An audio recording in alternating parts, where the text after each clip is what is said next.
long ago, when the world was young, and people had not fully come out yet, the animals and the birds were the people of this country. They talked to each other, just as we do, and they married too. Coyote was the most powerful of the animal people, for he had been given special power by the spirit chief.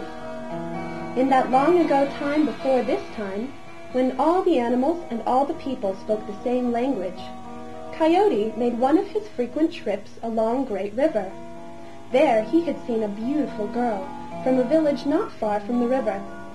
His heart jumped at the sight of her, and he decided to change himself into a handsome young hunter so that he might impress her. He made up his mind that he would ask the girl's father if he might have her for his wife. When the handsome young man went to the father's lodge, he carried with him a choice gift of a pile of hides and furs of many animals, as many skins as Coyote could carry. The gift was pleasing in the father's eyes, but he wanted his daughter to be pleased. "She is my only daughter," he said to the young hunter, "and she is very dear to my heart. I shall not be like other fathers and trade her for a pile of furs. You will have to win the heart of my daughter, for I want her to be happy." So Coyote came up to the lodge every day, bringing with him some small gift that he thought would please the girl. But he never seemed to bring the right thing. She would shyly accept his gift and then run away to the place where the children were playing games. Every day Coyote became more eager to win the beautiful girl. He thought and thought about what gifts to take to her. One day he took the girl's lodge the most beautiful flower he had found hidden in the forest. He said to her father, "If this does not touch her heart, what will?" The girl's father was the wisest of all men among a great tribe. He answered, "Why don't you ask my daughter? Ask her today what gift will make her heart the happiest of all hearts." The girl approached the two, having come out of the forest.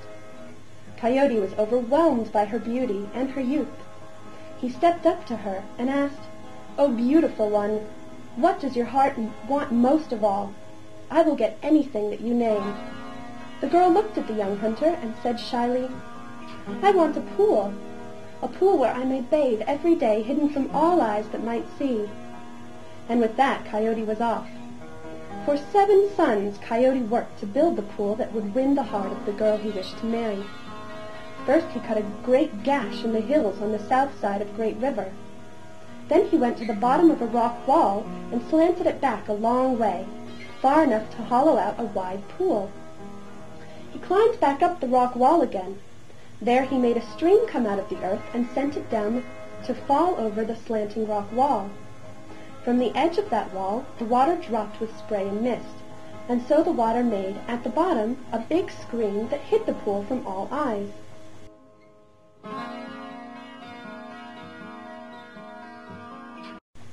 When he had finished his work, Coyote went to the village to invite the girl and her father to see what he had made.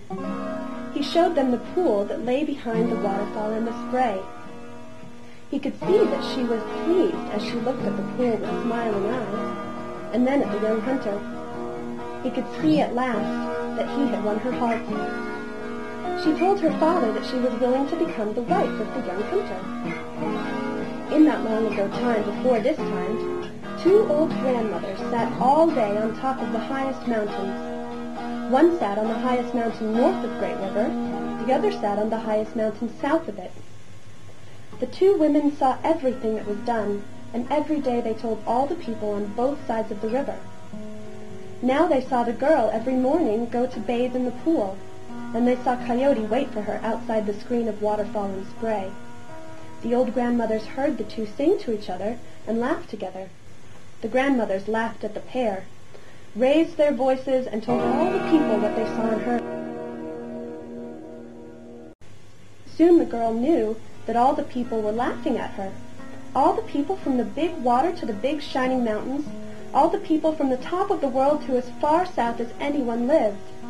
She was no longer happy. She no longer sang with joy. One day she asked Coyote to allow her to go alone to the pool. The old grandmother saw her walk from the pool down into the great river. Her people never saw her again. Coyote, in a swift canoe, went down Great River in search of her. He reached her just before she was carried out into the big water where the sun hides at night. Coyote was overjoyed to have found her, and the girl was just as happy to see Coyote. Although she couldn't bear the idea of the two of them being apart, she couldn't live with the shame of being the laughingstock of Big Shining Mountain. She told Coyote that she would never go back. Coyote was quick to say, "We never have to go back there, as long as we are together. But all the people of the north and all the people of the south know us by sight, and they will laugh." "I have a solution," exclaimed Coyote, and he revealed to her the special power that the spirit chief bestowed on him. There the two of them were turned into little ducks, little summer ducks, floating on the water. That was a long time ago, but even today, when the sun takes its last look at the high cliffs south of Great River, two summer ducks swim out to look back at the series of waterfalls that dash down the high mountains. They look longest at the lowest cascade and the spray that hides the tree-fringed pool behind it. If those who want to understand will be silent and listen, they will hear the little song that the girl and Coyote used to sing to each other every morning after she had bathed in the pool.